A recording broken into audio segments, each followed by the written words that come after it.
Bueno, don Andrés, bienvenido, ¿cómo está?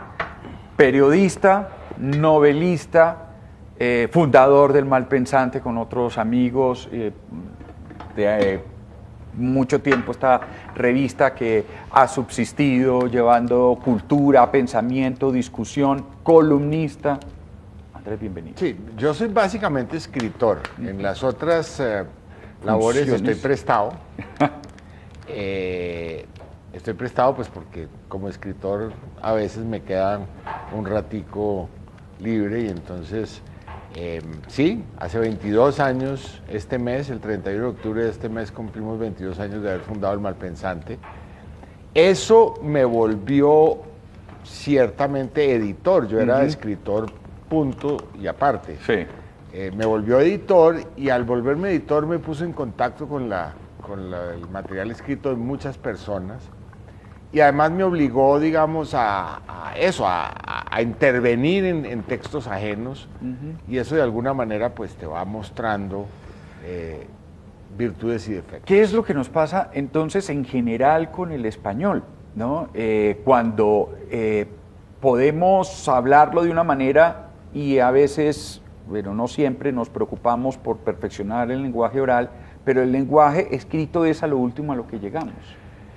Es que hay una gran confusión para mi gusto y es esto de pretender que el habla y la escritura son realmente fenómenos muy parecidos. Digamos que obviamente la escritura se deriva del habla, pero habla y lectura son, digamos, sobre todo el habla es un fenómeno mucho más primitivo. Un niño de año y medio empieza a hablar, y aunque hay pues dislexias y cosas de ese tipo, es muy razonable que una persona pueda hablar de corrido y se le entienda. Otra cosa es que tenga algo que decir, eso ya depende de otros factores.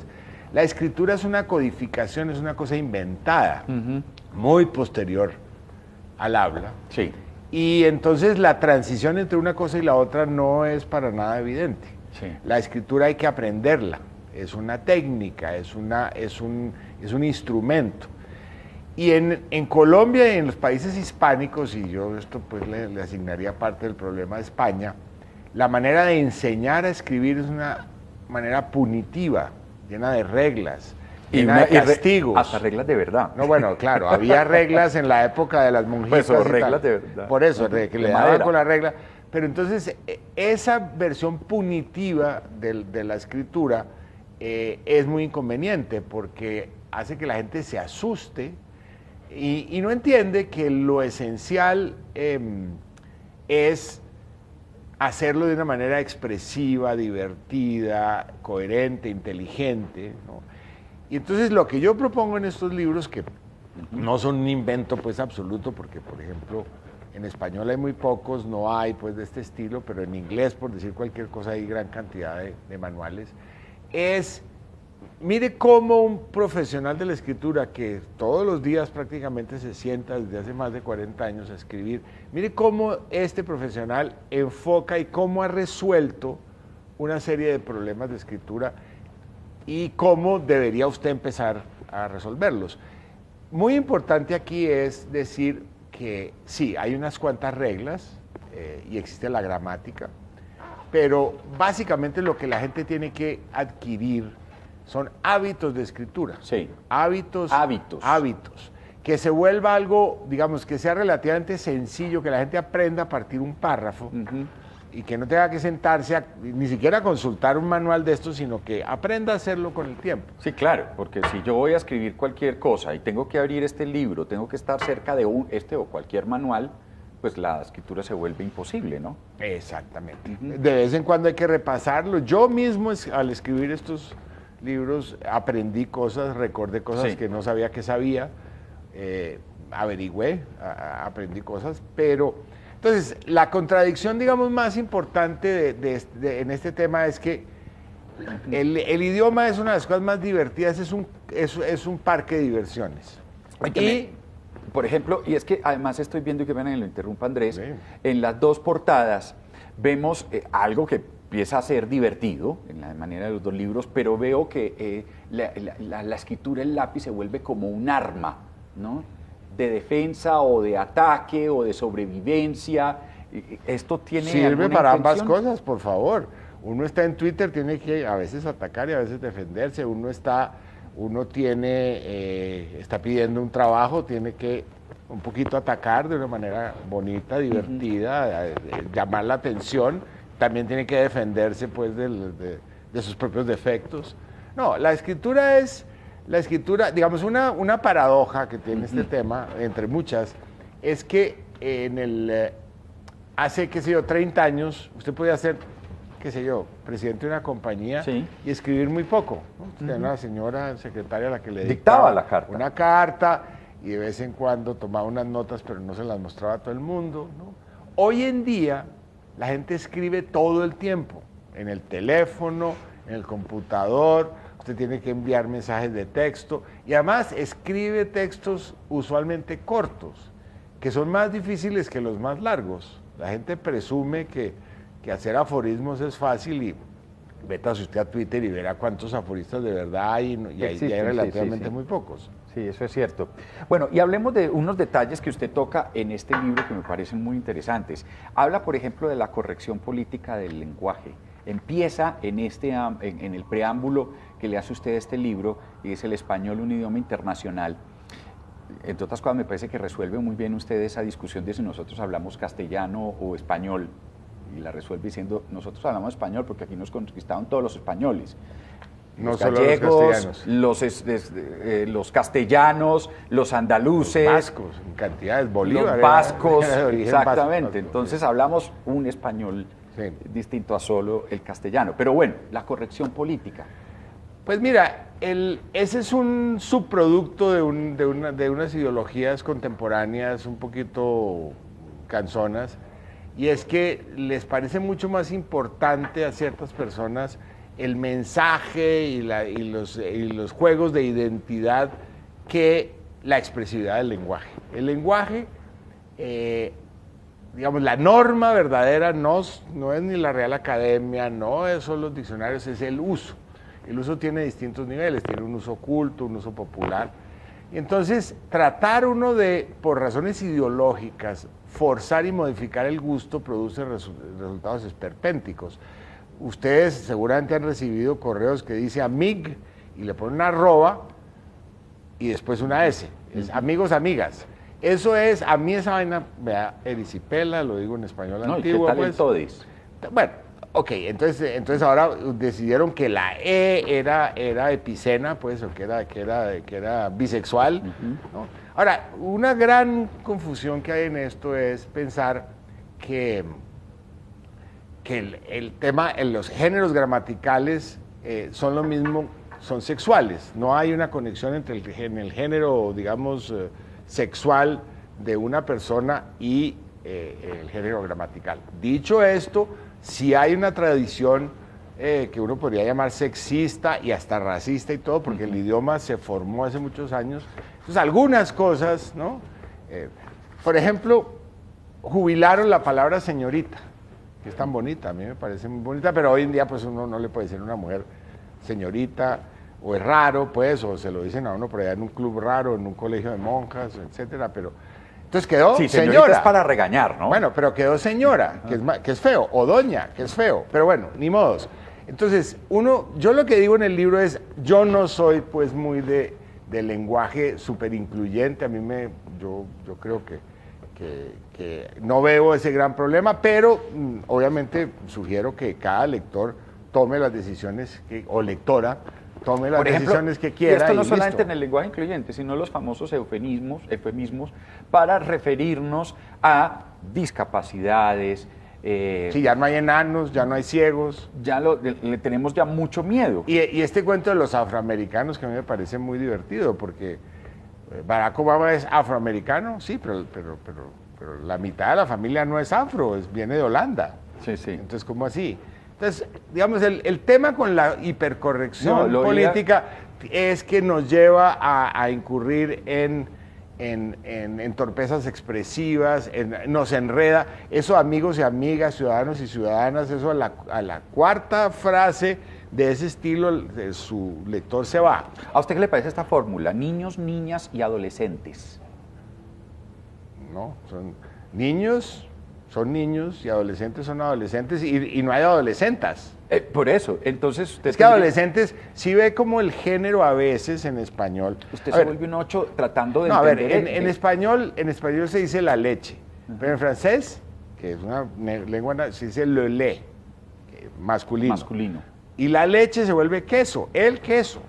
Pero, a ver, ¿cómo así? Era femenino, estaba relacionado con el sexo femenino aparentemente y se pasó al masculino. No, es el género de la palabra. Las palabras terminadas en O suelen ser masculinas, las terminadas en A suelen ser femeninas y las terminadas en E o en I pueden ser de distinto. Además me supongo que hay mariposas macho, mariquitas macho. Mire otro fenómeno bonito al respecto. ¿De dónde viene la palabra presidente o conferenciante o no? Es el participio presente del verbo presidir, presidente, ¿ok? Entonces, ahí no hay géneros, ahí no hay mujer-hombre, ¿sí? Y sin embargo, la corrección creó y ya está, y ya subsiste la palabra presidenta. Ahora, ¿quién determina si se dice presidente o presidenta? El uso.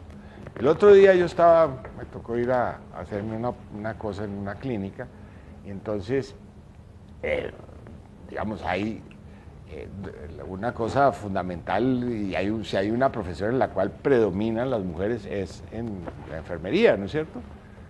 Y entonces, la principal enfermera del sitio no le decían la jefa, le dicen la jefe. Y le dicen jefe, masculino, no jefa, femenino. Es una tradición, es el uso. Y no es porque la estén tratando de tratar mal, es un poquito de adoración. La jefe es la que manda, ¿sí? La jefe hay que respetarla. Es el uso.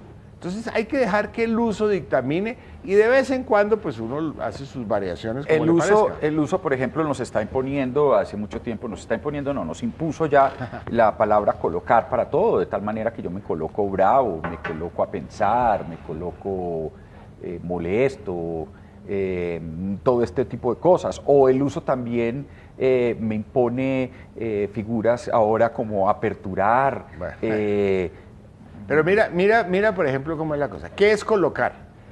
Yo pongo el libro sobre la mesa. Si yo lo tomo con mucho, lo coloco encima del segundo libro. Son dos verbos distintos. Sí, colocar es poner con cuidado. Está poniendo. Y el colocar quizás entonces es eso. Lo mismo oír que escuchar. ¿Sí? Entonces, hay gente que dice que escuchó una explosión. No. Escuchar es oír con cuidado. Yo te estoy escuchando a ti, ¿sí? No solamente oyendo, pero yo estoy oyendo el ruido de la calle. Claro, yo no estoy escuchando el ruido de la calle, no estoy pendiente. Entonces, esas cosas snob son, digamos, lo que hacen es empobrecer el lenguaje, porque la distinción entre poner y colocar, oír o escuchar, son importantes. Claro, pero lo que yo te estaba preguntando era, eso con relación al uso. El uso está imponiendo eso. Claro, está imponiéndolo, en este caso por esnovismo. Ahora, si llega la circunstancia en la cual todo el mundo escucha y nadie oye, pues de malas, nos tocó. Sí, pero pues a mí no me gusta. Ahora yo todavía lo corrijo en los textos que recibo, yo todavía quito los escuchares excesivos y pongo los oíres que no están. Pero me pasa con escritores ya muy formados que están escuchando todo el tiempo ruidos. Entonces uno dice, pero eso es una forma de enloquecerse, por eso escuchar los ruidos. Claro, porque entonces nos empobrece el lenguaje, porque entonces fíjese en los conceptos tan distintos que traen las palabras. Es que el uso puede tener consecuencias malucas. En francés, el pasado, el tiempo pasado desapareció del habla. Yo fui la semana pasada a Medellín. Je suis allé. Yo he ido la semana pasada.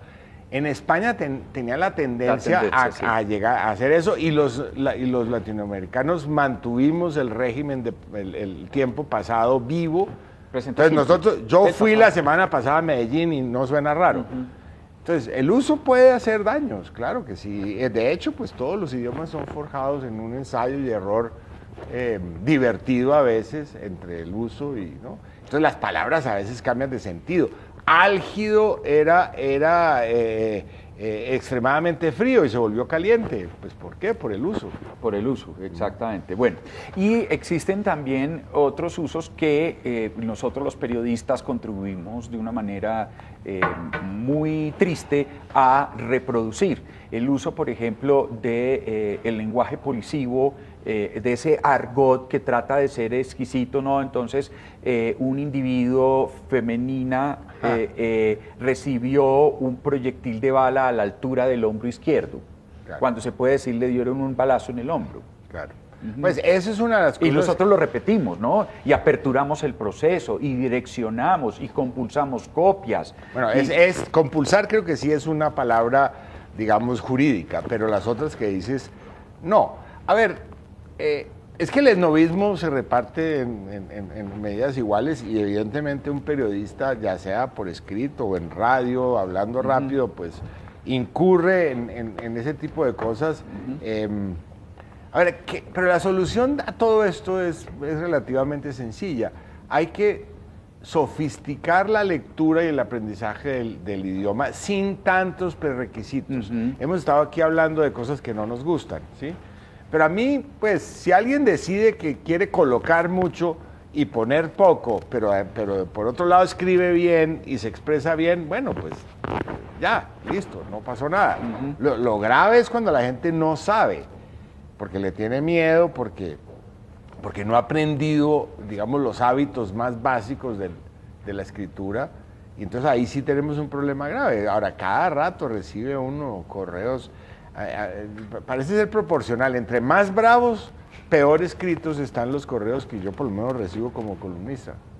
Bueno, el Manual Escolar de Escritura tiene además la participación de Santiago Guevara, ¿no? Un ilustrador que hace de este libro muy entretenido y divertido, que es como la idea de que el lenguaje puede ser divertido. Y hay ejercicios, Andrés, y hay glosarios. Ver, esto tiene una historia divertida. Cuando yo publiqué ¿sí?